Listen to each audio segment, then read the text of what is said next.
Good day, ladies and gentlemen. My name is Tessie Opotu.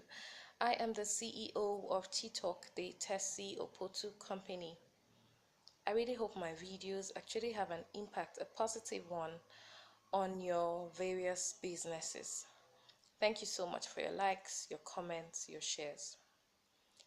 This video is long overdue. I have been promising that I'm going to create a short video clip on how to develop your own business plan. So I guess this is the right time. I mean, we have lots of platforms out there that are willing to give out money to youths all over the world. Nigeria especially, I see a lot. I mean, right now UWIN is on, so maybe this can help you. A business plan is very important. You do not need to wait for anybody to ask you for one. You need to develop one or get someone like me to develop it for you. Why does your business need an investment plan? It gives you a guide on what to do at every given step of the way. It's just like getting someone who has experience in the business to tell you what they do often. When you get that, you simply write it down somewhere so you don't forget it. That's all part of your business plan. When you go to a bank, a financial institution, or when you meet investors who want to invest in your business, the first thing they ask you of is your business plan. They want to know if your business is profitable enough. They want to know if your business is sustainable. They want to know the money that goes into your business, the money that comes out of your business. They want to know the risk involved in your business. They need to know the money they need to start that particular business. So all these things are very important, and those are the things you would write down in a business plan. Okay? So a business plan is important. I meet so many people that tell me that, business plan, just wait. When my business is successful, when I have made it, that's when I'll get a business plan. I have never seen any successful person or any successful business that became successful without a strategy. So you need a business plan when you're getting into a business, and you need a business plan when you intend to expand your business. The business plan can cover your business for the next 5 to 10 years because it tells you what to do so that you can expand your business. It talks about your products, it talks about your market, it talks about your customers, it talks about how to expand generally, So you need one now. The key components of a good, financially sustainable, and economically viable business plan includes, you can start with your vision, the vision of the company. Where do you want the company to be in the next 5 to 10 years? It could just be a sentence or a paragraph. Just bear out your mind, Let it come out the way it comes to you. Where do you see your business few years from now? Then we talk about your objectives. How do you intend to achieve success in your business? The thing about objectives are, it has to be smart, it has to be specific, it has to be measurable, it has to be accurate, it has to be realistic, and it has to be time bound. So you cannot say you intend to achieve $1 billion in a year and then you are selling okra. It doesn't make sense, okay? Yes, we know the okra seller can actually make $1 billion in a year with time. But for now that you're starting, it's almost impossible except you have capital. Because most times it's not just even about the business, it's about the capital you put into the business that generates the amount of profit you get. Okay? Good. So it should be specific. I want to make this amount of profit this year by selling this amount of product this year, by producing this amount of Do you understand? By rendering these types of services, it has to be specific. It has to be measurable. That's how you know your profit, your revenue and things like that. Because your business plan is supposed to forecast some of this information. Now we move to your justification. You have to justify the reason why you are investing your time, your money, your effort in the business. And for every other person that intends to invest in your business, you'll have to give the same justification. Same thing with people you intend to buy from you. Let's know, why do you want us to buy from you? Why not from someone else that sells the same product with you? What do you intend to do to make your product unique? So these are the things you talk about in your justification. You have to do a SWOT analysis. You look at the strengths of your business, the opportunities you have around you, your weaknesses and your threats. So in your justification, you write about your strengths and your opportunities.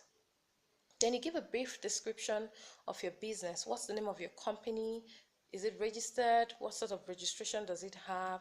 Who's the name of the owner? How many people are they that are shareholders in the company? What do you do basically with the company? Then you talk about the business in particular. What business do you do? What quantity of products or services are you supplying yearly? What types of raw materials do you need for this to be achieved?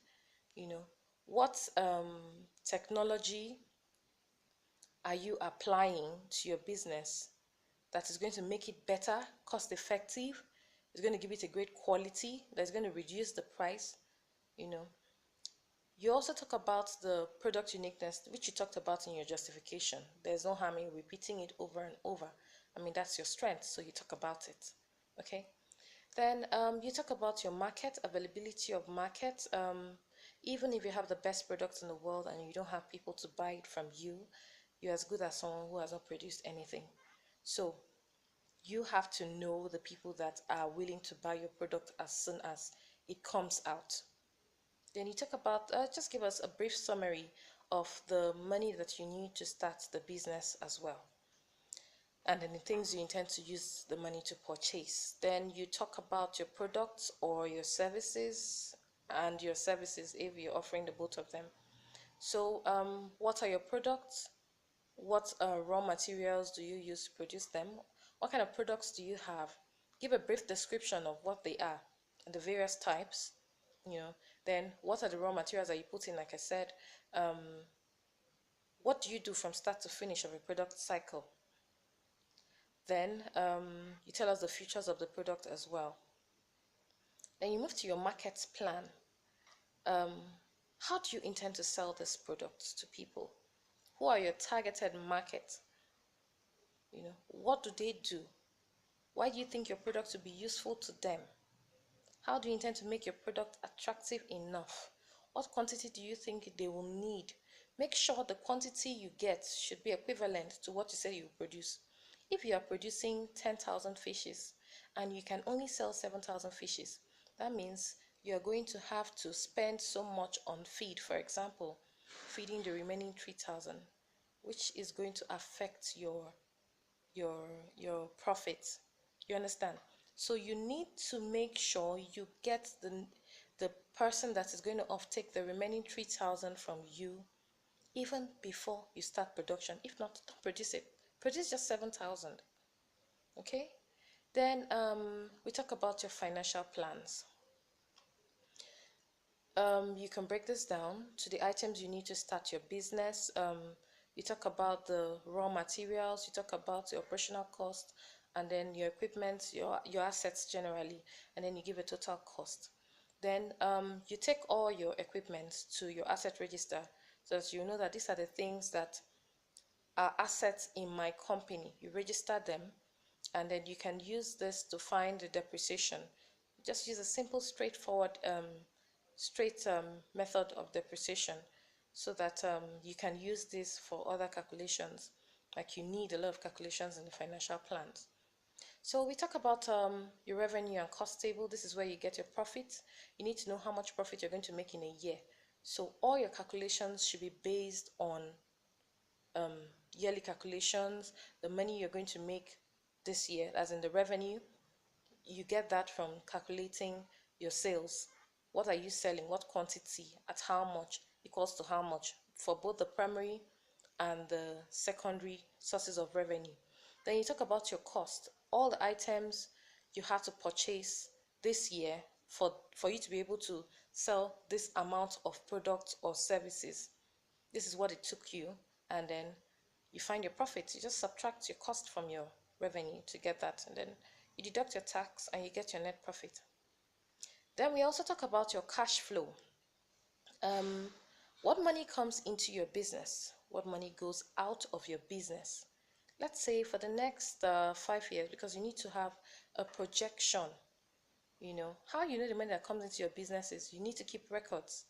You need to know that okay, you are you're investing in a different business, so you can put it into this business. That is your own money, which is equity. Probably you're getting grants from a company or from an investor. You add that there. From subsequently, after the first year, you're going to reinvest, so you put that in there as well. Stuff like that. How does money come into your business? That's what we're looking at. And how does money go out of your business? Money goes out of your business when you spend. So what are you spending on? All those items also need to be listed out, and then this can tell you your net cash flow, your cash carried down, cash brought forward, those kind of things. Then you have to do a financial analysis that gets you your benefit cost ratio and your net present value. Your benefit cost ratio simply tells you that the is your cost what's the business. It's just like saying that you're going to spend 2 naira to get 4 naira. Is it worth it? Obviously yes, because you're going to get 2 naira extra. But if you're spending 2 naira and you are getting 1 naira as revenue, not profit, that means you are losing. So is it worth it? No. So your financial plan actually helps you. That's why I say a business plan is important, because it also tells you whether or not you're going to make profit. Okay? And then we talk about the risk. What are the risks involved in your business? How do you intend to stop it from affecting your business? So it's a good thing when you can actually identify the risk that will be involved in your business, and then make plans or make provisions for the ones that you cannot see right now, but it would happen. What I mean by plans is like financial plans. You talk to people, find out those who have experience already. What did they pass through? What are the challenges? Those things you can never find in a textbook. You can find it from people who are already successful in your business. And you talk about how your business affects the environment. You talk about your implementation plan, you know. But, this is just a plan. Sometimes it might not work exactly as planned. But the good thing is that you're allowed to change. You're allowed to make plans. You're allowed to change your plans every week. If you see that it's not working for you, you go back, you review, you come back.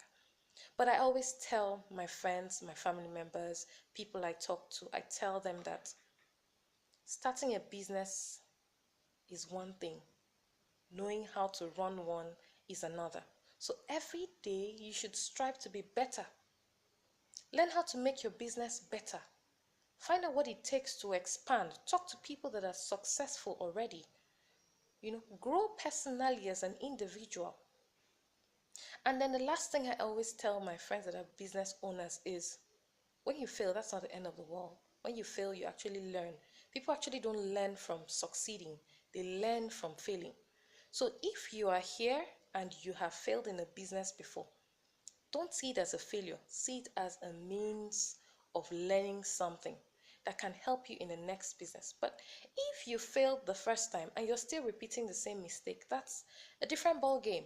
We are supposed to learn from our mistakes. So thank you so much. I think I've spoken enough.